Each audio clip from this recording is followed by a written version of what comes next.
memang bisa bikin aktivitas terganggu. Sampai-sampai ada orang yang tak bisa bergerak dan hanya bisa tidur sampai sakit kepalanya hilang loh. Makanya, obat sakit kepala pun selalu jadi pertolongan pertama kala sakit kepala melanda. Tapi dikit-dikit minum sakit kepala juga tak baik.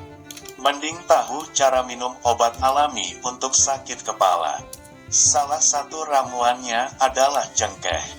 Yuk, simak cara minum ramuan cengkeh untuk minum obat sakit kepala. Beberapa jenis tanaman bisa diolah menjadi ramuan herbal untuk meredakan sakit kepala. Bahkan, pengobatan sakit kepala dengan tanaman herbal ini sudah digunakan sejak ribuan tahun yang lalu. Beberapa penelitian juga menyebutkan bahwa ada sebagian jenis tanaman yang mampu diolah menjadi ramuan alami untuk meredakan sakit kepala. Lantas, apa saja ramuan herbal untuk sakit kepala? Salah satunya adalah cengkeh. Menurut Healthline, rempah satu ini sudah digunakan selama puluhan tahun lamanya untuk meredakan nyeri, termasuk nyeri sakit kepala. Hal ini kemungkinan karena sifat antinosiseptif yang membantu mengurangi sensasi rasa nyeri. Anda bisa menyeduh 1 sendok cengkeh ke dalam air mendidih selama 10 menit. Kemudian saring sebelum diminum. Efeknya bisa bikin sakit kepala berkurang secara drastis, loh. Selain itu, kita juga bisa menghirup uap panas dari ramuan ini.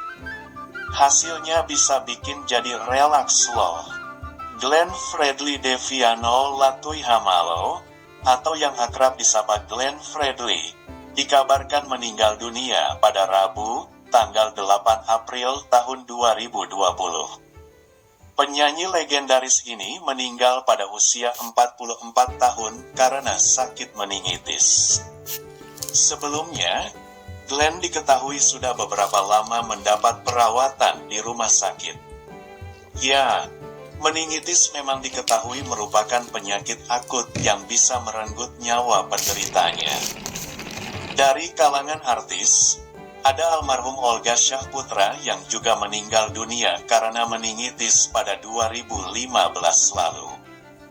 Meningitis sendiri merupakan penyakit peradangan pada selaput yang menyelimuti otak. Membran atau selaput yang disebut meninges sejatinya berfungsi untuk melindungi otak dan sumsum tulang belakang dari bakteri dan virus. Ketika meninges terinfeksi, terjadilah penyakit yang disebut meningitis.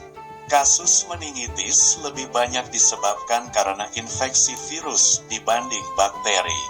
Nah, salah satu gejala meningitis adalah leher kaku disertai dengan sakit kepala. Leher yang kaku berbeda dengan rasa pegal di leher ketika baru bangun tidur. Pada penyakit meningitis, leher yang kaku akan terasa nyeri ketika melakukan peregangan. Rasa nyeri dapat menjalar ke kepala dan punggung. Melansir Healthline, pada penderita meningitis, sering terjadi demam dan sakit kepala dengan leher kaku. Meningitis bisa berakibat fatal dan merupakan keadaan darurat medis. Selain leher pegal, penderita meningitis biasanya juga akan merasakan sakit kepala berat, mata sensitif terhadap cahaya, hingga kesulitan untuk berkomunikasi. Jika kebanyakan gejala ini sudah Anda alami, maka segeralah berkonsultasi ke dokter.